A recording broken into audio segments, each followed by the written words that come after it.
I reminded my staff that we're a better agency for having this experience, and we will continue to improve as we work through the PERF recommendations. I also shared the PERF report with my Citizens Advisory Panel members, as well as our region's sheriffs and chiefs, and I'll discuss that in greater detail as we move through the presentation. Next slide, please. The PERF report provided the city with 66 recommendations for potential improvement, all of which are founded on national best practices. I'm grateful that our city leaned forward on this topic and hired PERF. These recommendations are very helpful, and I look forward to studying each one. With that said, it is important that we study each of these recommendations, so I've created 3 committees to do that important work. Before we dive into that, I just want council and our community to know that the FPD implemented progressive change even before receiving the PERF report. An example of this change is in our taking a hard look at our response to resistance directive, implementing positive aspects such as our duty to intervene, as well as enhancing expectations for de-escalation. There are several other examples of our forward thinking, but I want you all to know that the FPD embraces aggressive change, especially when done for the good of our community. Next slide, please. For me, trying to take in all 66 recommendations at one time was pretty overwhelming. So I printed the recommendations and labeled each within a specific category.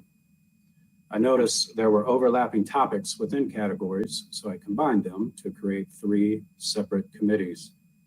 The first is the Use of Force and Professional Standards Committee. They have 23 recommendations to review. The second is the Incident Command System and Training Committee, which has 25 recommendations to review. And the third is the Tactical Field Force and Civil Disturbance Committee, which has 18 recommendations for review. On February 19th, I met with all of our regional sheriffs and chiefs virtually and asked that they allow their employees to be part of the committees so that we can utilize collective wisdom to move all of our agencies forward. I'm happy to inform council that all of the sheriffs and chiefs are excited to have their agencies involved in these committees and understand that this important work will make us all better prepared for these types of incidents in the future.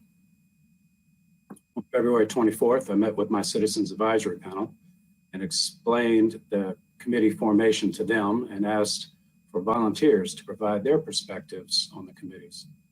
I'm thankful that 5 of these members stepped up to volunteer their time and community perspective. I certainly value their input. Next slide, please. As you can see, each of the 3 committees will be overseen by a captain and led by a lieutenant. Each committee will contain FPD personnel from specialty teams within the agency, as well as law enforcement experts in their fields from our regional partners and FPD Citizens Advisory Panel members. I'm also very thankful that Professor Brew, who specializes in sociology at the University of Mary Washington, has agreed to be a committee member also. Next slide, please. Now that the committees have formed, they will begin their work quickly.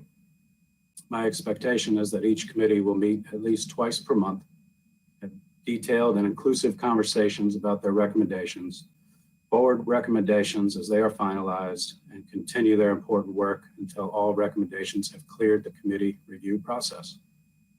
I will compile all of the finalized recommendations on a worksheet that will be shared with council on a regular basis. I anticipate many recommendations will have cleared their committees before my update to council in April, and most to have cleared within the next 90 days from today. That said, there are a few recommendations that will be long-term projects and may require work throughout the calendar year. An example of this is PERF's recommendation to form a regional tactical field force team in lieu of having individual teams in each jurisdiction. In closing, I want to note that one of PERF's recommendations is that both FPD leaders and city leaders attend executive level training regarding law enforcement's response to mass demonstrations and civil unrest. Please know that the specialized training has been coordinated with FEMA and they are coming to FPD in April to conduct this full day of training. We're all looking forward to receiving the specialized training. And lastly, concerning projected budgetary impact for these recommendations, I am not anticipating a major impact on the police department's budget for additional equipment and training needs, but that won't be completely known until the committees complete their important work.